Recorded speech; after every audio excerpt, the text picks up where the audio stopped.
selamat pagi, semangat pagi Bapak Ibu dan saudara-saudara yang dikasihi oleh Tuhan Yesus Kristus. Kita bersyukur pagi ini kita jumpa lagi dalam Sapaan Pagi Batra Kasih. Dan seperti biasa kita akan mendengarkan sabda firman Tuhan. Dan untuk itu mari kita berdoa mohon pimpinan Roh Kudus. Bapa di dalam sorga, Bapa yang kami sembah di dalam Kristus Yesus Tuhan dan Juru Selamat, kami akan membaca firman-Mu, menyambut hari yang baru di tengah berbagai tugas dan tanggung jawab yang akan kami kerjakan di hari ini. Maka kami mau memulai dengan merenungkan firman-Mu. Kami mohonkan dengan rendah hati bersabda dan berfirman-Lah, kuasai kami dengan Roh-Mu yang kudus, tuntun dan pimpin, memerintahlah dalam hati dan pikiran kami. Dalam nama Tuhan Yesus kami berdoa dan mengucap syukur. Amin. Bapak Ibu dan saudara-saudara yang dikasihi oleh Tuhan Yesus Kristus, bacaan firman Tuhan pada pagi hari ini kita akan baca bersama dari 1 Petrus pasal 3 ayatnya yang ke-8 sampai dengan ayatnya yang ke-12 ya. Kita satu perikop ini kita baca bersama-sama. Opa, oma, anak cucu, Bapak Ibu dan Saudara, mari kita baca bersama-sama. Kita mulai di bawah judul perikop kasih dan damai. Ayat yang ke-8 kita mulai. Dan akhirnya hendaklah kamu semua seia sekata, seperasaan, mengasihi saudara-saudara, penyayang dan rendah hati. Dan janganlah membalas kejahatan dengan kejahatan atau caci maki dengan caci maki. Tetapi sebaliknya hendaklah kamu memberkati. Karena untuk itulah kamu dipanggil, yaitu untuk memperoleh berkat. Sebab siapa yang mau mencintai hidup dan mau melihat hari-hari baik, ia harus menjaga lidahnya terhadap yang jahat dan bibirnya terhadap ucapan-ucapan yang menipu. Ia harus menjauhi yang jahat dan melakukan yang baik. Ia harus mencari perdamaian dan berusaha mendapatkannya. Sebab mata Tuhan tertuju kepada orang-orang benar dan telinganya kepada permohonan mereka yang minta tolong. Tetapi wajah Tuhan menentang orang-orang yang berbuat jahat. Demikian pembacaan Alkitab. Bapak Ibu dan saudara-saudara yang dikasihi oleh Tuhan Yesus Kristus, opa, oma, anak cucu yang diberkati. Firman Tuhan pada sapaan pagi ini membawa kita semua ke dalam sebuah perenungan tentang bagaimana kita membangun sebuah relasi dalam kehidupan ini dengan orang-orang yang Tuhan hadirkan di sekitar kita, ataupun juga mungkin kepada mereka yang diizinkan untuk baru berjumpa dengan kita. Dan dalam membangun relasi itu, firman Tuhan katakan pada ayatnya yang ke-8, dan akhirnya hendaklah kamu semua seia sekata, seperasaan, mengasihi saudara-saudara, penyayang dan rendah hati. Kalimat dan akhirnya ini adalah kalimat sambung, sebenarnya ingin menjelaskan bahwa sebelumnya ada sesuatu yang diajarkan juga oleh lewat firman Tuhan. Jadi kalau kita lihat bacaan sebelumnya itu adalah bagaimana hidup bersama suami istri. Itu juga mau mengajarkan tentang bagaimana membangun relasi, hubungan antara suami istri. Dan jadi ada dua hal, hubungan suami istri, hubungan dalam keluarga, juga dengan orang-orang yang ada di sekitar kita. Bagaimana kita membangun hubungan itu? Lalu firman Tuhan katakan sekali lagi, kamu harus seia sekata, seperasaan, mengasihi saudara-saudara, penyayang dan rendah hati. Bapak Ibu dan saudara-saudara, ini bukan satu hal yang mudah. Di tengah berbagai realitas, kadang-kadang satu orang dengan yang lainnya berbeda pikiran, berbeda gagasan, berbeda ide, berbeda cara hidup, pola hidup, berbeda budaya, adat kebiasaan, berbeda. Lalu ajarannya dikatakan kamu harus seia sekata, seperasaan, pengasih, penyayang, rendah hati. Nah ini, bagaimana kita dapat memahami hal ini sehingga benar-benar itu dapat hidup di dalam kehidupan kita di tengah berbagai realitas perbedaan-perbedaan yang ada. Nah ini dia, Bapak Ibu dan saudara-saudara, yang menjadi patron kita adalah Tuhan Yesus Kristus, yang menjadi contoh dan teladan yang ideal di dalam kehidupan beriman kita. Sebagai orang yang mengaku bahwa Yesus Kristus adalah Tuhan dan Juru Selamat, maka Yesuslah yang menjadi contoh dan teladan kita. Dan apa yang Tuhan Yesus ajarkan jika kita melihat di dalam pertama Petrus pasal 2 ayatnya yang ke-18 sampai dengan ayatnya yang ke-25, Lembaga Alkitab Indonesia memberikan judul Penderitaan Kristus sebagai Teladan. Nah itu dia.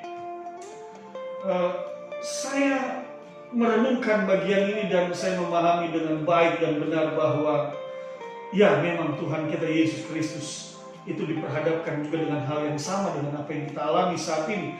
Sebuah realitas kehidupan yang di dalamnya ada banyak perbedaan-perbedaan pendapat, gagasan, ide, pikiran, pola hidup, pola pikir, dan ada kebiasaan yang bisa jadi berbeda juga pada masa itu, yang diperhadapkan juga kepada Tuhan Yesus. Tetapi bagaimana Tuhan Yesus menyikapi ketika ia diperhadapkan dengan berbagai pergumulan, berbagai perbedaan itu, bahkan ketika ia difitnah, ketika ia dicaci maki, ketika ia direndahkan, bagaimana dia bersikap dengan semua itu? Nah ini dia yang mau kita contoh dan teladani. Di dalam ayatnya pasal 2, ayatnya yang ke-23 di sana dikatakan demikian. Ketika ia dicaci maki, ia tidak membalas dengan mencaci maki. Ketika ia menderita, ia tidak mengancam, tetapi ia menyerahkannya kepada Dia yang menghakimi dengan adil. Artinya dia menyerahkan kepada Allah Bapanya. Begitu yang adalah Allah Bapa kita juga di dalam Kristus Yesus Tuhan dan Juru Selamat. Yesus tidak membalas caci maki dengan caci maki, dia tidak membalas kejahatan dengan kejahatan, dia tidak membalas kemarahan dengan kemarahan, dia tidak membalas fitnah dengan fitnah. Bahkan ketika dia direndahkan, dia dicambuk, dia diludahi, dia tidak membalas semua itu. Lalu kemudian bagian ini yang mau kita renungkan untuk kita contoh dan teladan. Sekalipun Bapak Ibu dan saudara-saudara, opa oma dan anak cucu yang dikasihi oleh Tuhan Yesus Kristus, ini bukan satu hal yang mudah. Ketika engkau disakiti lalu engkau harus mengampuni mereka. Ketika engkau difitnah, engkau direndahkan, engkau harus mengampuni mereka. Ketika engkau dijatuhkan, engkau harus mengampuni mereka. Ini satu hal yang tidak mudah. Tetapi firman Tuhan mau katakan kepada kita pada hari ini, jikalau engkau mengaku bahwa Yesus Kristus adalah Tuhan dan Juru Selamatmu, maka tidak ada tawar-menawar. Engkau harus mencontoh dan meneladani Dia. Sikap hidup yang Ia berikan, sikap hidup yang Ia perlihatkan, itu juga yang harus nyata di dalam kehidupan kita. Itulah sebabnya Ia katakan, pikulah salibmu dan ikutlah aku. Ikut Tuhan, berjalan di belakang Tuhan, dan mengalami apa yang Tuhan alami. Itulah sebabnya nasihatnya di dalam ayat 9 dikatakan, dan janganlah membalas kejahatan dengan kejahatan atau caci maki dengan caci maki, tetapi sebaliknya hendaklah kamu memberkati, karena untuk itulah kamu dipanggil, yaitu untuk memperoleh berkat. Itu dia. Ketika Yesus dia difitnah, dia dijatuhkan, ia menderita, ia tidak membalas semua itu, tetapi yang ia lakukan adalah, ya Bapa, ampunilah mereka sebab mereka tidak tahu apa yang mereka perbuat. Justru dia meminta agar Bapanya mengampuni mereka. Yang harusnya juga itu yang terjadi di dalam kehidupan kita. Realitas saat ini yang terlihat adalah ketika orang disakiti maka ia akan membalas menyakiti. Ketika orang dijatuhkan maka ia akan menjatuhkan. Ketika ia difitnah maka ia juga akan membalas difitnah. Bapak Ibu, itu realitas hari ini. Tetapi kita mau diajarkan jangan hidup dalam realitas yang seperti itu. Kita harus hidup dalam realitas sebagaimana apa yang disikapi oleh Tuhan Yesus ketika ia menghadapi berbagai tantangan di dalam hidupnya. Ia mengampuni dan tetap mengasihi. Bapak Ibu dan saudara-saudara, ada satu pepatah yang mengatakan bahwa orang lemah tidak dapat memberikan pengampunan. Karena pengampunan adalah kekuatan dari pribadi yang kuat. Artinya hanya orang yang memiliki pribadi yang kuat yang dapat memberikan pengampunan. Nah itu dia. Sementara orang yang mempunyai pribadi yang lemah, dia tidak akan mampu memberikan pengampunan. Tetapi lewat firman Tuhan pada saat ini kita mau diajarkan bahwa Kristus adalah pribadi yang kuat. Itu sebabnya ia mampu memberikan pengampunan. Hari ini firman Tuhan mengajarkan kepada kita semua, jadilah pribadi yang kuat seperti Kristus, sehingga engkau mampu untuk memberikan pengampunan kepada mereka yang mungkin telah menyakiti, yang mungkin telah menjatuhkan. Apakah itu di dalam kehidupan rumah tanggamu, ketika suamimu mungkin merendahkan engkau, atau istrimu mungkin tidak menghormati engkau, atau engkau merasakan bahwa orang tuamu saat ini tidak memperdulikan engkau, atau engkau merasakan anak-anakmu pada saat ini membuang engkau, meninggalkan engkau. Satu firman Tuhan mau katakan, apapun realitas yang engkau hadapi hari ini, Bapak, Ibu, dan saudara-saudara, sebelum engkau memulai seluruh kegiatan aktivitas hidupmu, ampuni mereka. Jadilah pribadi yang kuat. Ampuni mereka. Dan serahkan semua kepada Allah Bapa Sorgawi di dalam Kristus Yesus. Tuhan Yesus tidak menghakimi mereka yang telah menjatuhkan dia, yang telah memfitnah dia. Tetapi yang Tuhan Yesus lakukan adalah menyerahkan semuanya, mengampuni dan menyerahkan semua kepada Bapa.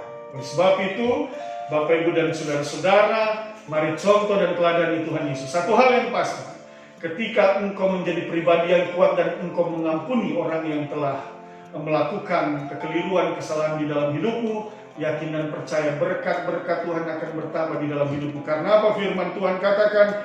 Karena kamu dipanggil untuk memperoleh berkat. Itu dia. Tuhan janjikan berkat dalam satu hari ini di tengah-tengah pekerjaan dan pelayanan kita, dan mari kita sambut berkat Tuhan itu dengan satu komitmen. Jadilah pribadi yang kuat, yang siap mengampuni, menyayangi, dan mengasihi mereka yang telah berbuat keliru dengan kita. Bapak, Ibu, dan saudara-saudara, mari kita berdoa. Bapa di dalam surga, kami mengucap syukur dan berterima kasih atas firman. Teguhkan firman ini dalam hati dan pikiran kami sebelum kami memulai seluruh kegiatan kami. Maka biarlah firman ini terlebih dahulu hidup dalam perbuatan, perkataan, dan pikiran kami, dan di atas semua itu biarlah nama Tuhan yang ditinggikan dan dimuliakan. Kami mau menjadi pribadi yang kuat sebagaimana Kristus, yang senantiasa bersedia untuk memberi pengampunan kepada siapapun yang kami temui. Untuk itu ya Tuhan, kuatkan dan teguhkanlah kami semua dalam firman-Mu, dan kami percaya kami dimampukan untuk melakukan dan mengerjakan untuk kemuliaan nama Tuhan. Berkati Opa, Oma, Bapak, Ibu, saudara-saudara, anak cucu, mereka semua yang bekerja, mereka yang melayani, mereka yang beraktivitas di rumah, di tengah-tengah pekerjaan, juga di tengah-tengah masyarakat. Berkati mereka semua Tuhan. Demikian juga dalam pelayanan-pelayanan yang ada di tengah gereja ini Tuhan, Tuhan berkati. Kalau ada mereka yang sakit dan lemah, dalam nama Tuhan Yesus kami mohon, sembuhkan, pulihkan, dan kuatkan mereka Tuhan. Sungguh kami mengucap syukur di dalam Kristus Yesus Tuhan dan Juru Selamat, sambil kami mohon ampunkan dosa dan kesalahan kami. Amin. Selamat pagi, Tuhan berkati kita semua.